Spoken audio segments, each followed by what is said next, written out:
Herpes, जिसमें आपको पानी भरी फुंसियाँ या छाले, ब्लिसर्स, बॉडी की एक तरफ एक लाइन में आपको पानी भरी फुंसियाँ या छाले देखने को मिलते हैं।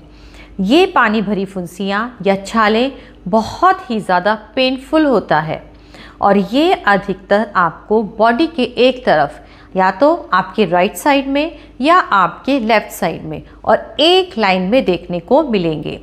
आपकी बैक में या अराउंड योर आईज या आपकी गर्दन की एक तरफ देखने को मिल सकता है।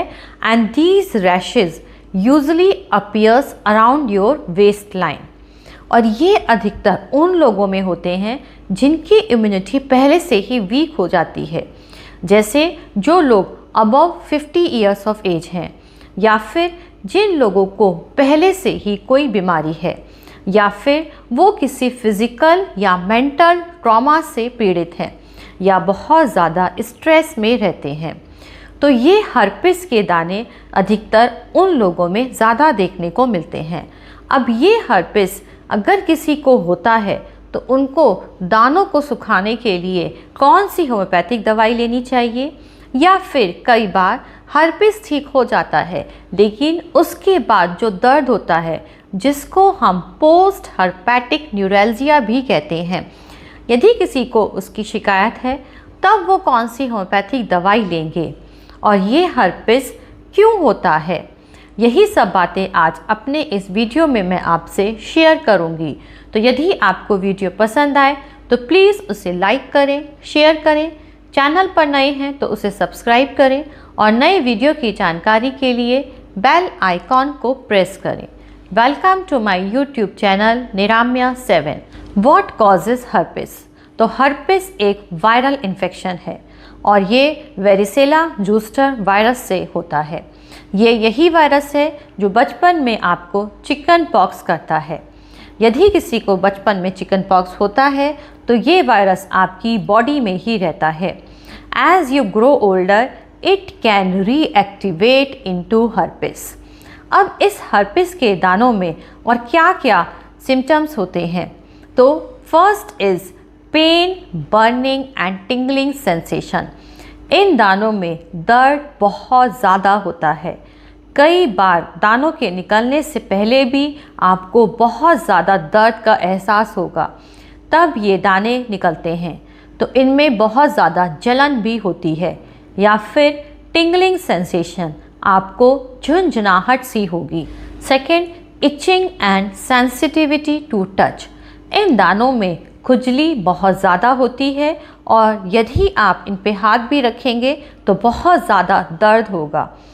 थर्ड, इन दानों की वजह से कई बार आपको सर दर्द रहता है या फिर आपको बुखार भी आ सकता है। आप बहुत ज़्यादा थके थके महसूस करेंगे, या फिर सेंसिटिविटी टू लाइट, आपको रोशनी में दिक्कत हो सकती है। अब क्या ये कंटेजियस है? क्या ये हर्पिस एक जने से दूसरे जने को फैल सकता है? You can not get the herpes. लेकिन यदि किसी को बचपन में चिकन पॉक्स नहीं हुआ है या फिर चिकन पॉक्स की वैक्सीन नहीं लगी है, then you can easily get the chicken pox and later in the life you can get the herpes. This virus can spread either through direct contact with the fluid from blisters। जो छालों का जो पानी होता है वो यदि आपको touch करता है और वही आप किसी दूसरे को लगाते हैं, उसकी वजह से भी आपको चिकन पॉक्स के दाने हो सकते हैं, या फिर breathing in virus particles through the fluid. आप यदि उस वायरस पार्टिकल को इनहेल करते हैं तो भी आपको चिकन पॉक्स हो सकता है। We can prevent spreading the virus to others. First, by avoid touching the rash और स्क्रैचिंग। आप अपने जो रैश है उसको बार बार टच नहीं करिए या फिर स्क्रैच नहीं करिए। Wash your hands often. यदि आपने उसको टच कर भी लिया है तो आप अपने हाथों को अच्छे से धोइए। थर्ड, कवरिंग दी रैशेज़। यदि आपके रैशेज़ हैं, छाले हैं, तो आप उनको कवर करके रहिए। एक बार ये छाले सूखने लगते हैं तब ये इन्फेक्शियस नहीं होते हैं। या फिर stay away from those people जिनको ये होने के बहुत ज़्यादा चांसेस होते हैं, जिनकी इम्यूनिटी वीक है, जैसे pregnant women, low birth weight babies. Herpes यदि किसी को दाने हैं तो उन दानों को सुखाने के लिए आप कौन सी दवाई लेंगे? और यदि आपके दाने ठीक हो गए हैं, आपको पोस्ट हर्पेटिक न्यूरल्जिया है, आपको बहुत ज़्यादा दर्द है उस जगह पर, तब आप कौन सी दवाई लेंगे? मैं आपको दोनों ही दवाइयों के नाम बताऊंगी। आपको हर्पिस हुआ है, आप कौन सी दवाई लेंगे? तो होम्योपैथी में रस्टॉक्स एक बहुत ही अच्छी दवाई है दानों को सुखाने के लिए। इस रस्टॉक्स को आप पहले 1 mg पोटेंसी में लें। यदि आपको पता है ये हर्पिस के दाने हैं, आप सबसे पहले रस्टॉक्स को 1 mg पोटेंसी में लें और इस 1 mg पोटेंसी की आप 3 डोज लें। 15-15 मिनट पर 2-2 बूंदें आप अपनी टांग पर डालें। और यदि दवाई आपके पास ग्लोब्यूल्स में है तो 4-4 ग्लोब्यूल्स आप 15-15 मिनट पर 3 बार लें। आप रस्टॉक्स को 1 mg पोटेंसी में 3 बार लें। इसके बाद आप अगले दिन से या फिर 4 घंटे बाद आप रस्टॉक्स को 30 पोटेंसी में लेना शुरू करें। रस्टॉक्स 30 पोटेंसी की आप 2-2 बूंदें, यदि आपके पास लिक्विड में है, आप 2-2 बूंदें सुबह, दोपहर, शाम को लें। रस्टॉक्स 30 पोटेंसी की 2-2 बूंदें आप दिन में 3 बार लें। ये दवाई आपको दानों को सुखाने के लिए एक बहुत ही अच्छी दवाई है। इस दवाई को लेने के बाद आपके दाने सूखने लगते हैं। रस्टॉक्स 30 पोटेंसी के साथ साथ आप रेननकुलस बल्बोसस, यदि आपके हर्पिस के दाने आपके वेस्ट के अराउंड, आपके रिब केज के अराउंड हैं, आप रेननकुलस बल्बोसस 30 पोटेंसी में मार्केट से लें। 30 पोटेंसी की 2-2 बूंदें आप अपनी टंग पर 3 बार डालें। 2 बूंदें सुबह, 2 बूंदें शाम को और 2 बूंदें रात को। 2-2 बूंदें आप रस्टॉक्स की और 2-2 बूंदें आप रेननकुलस बल्बोसस की। इन दोनों की ही आप 2-2 बूंदें सुबह, दोपहर, शाम को अपनी टंग पर डालें। इस दवाई के साथ साथ आप R88, ये रेक्वेक का प्रोडक्ट है, एंटीवायरल ड्रॉप्स। अब हर्पिस एक वायरल इन्फेक्शन है तो आप R88 की 10 बूंदें थोड़े से पानी में डालें और इस तरीके से आप दिन में 3 बार लें। 10 बूंदें आप थोड़े से पानी में डालकर सुबह लें, 10 बूंदें आप थोड़े से पानी में डालकर दोपहर में और 10 बूंदें थोड़े से पानी में डालकर आप रात को लें।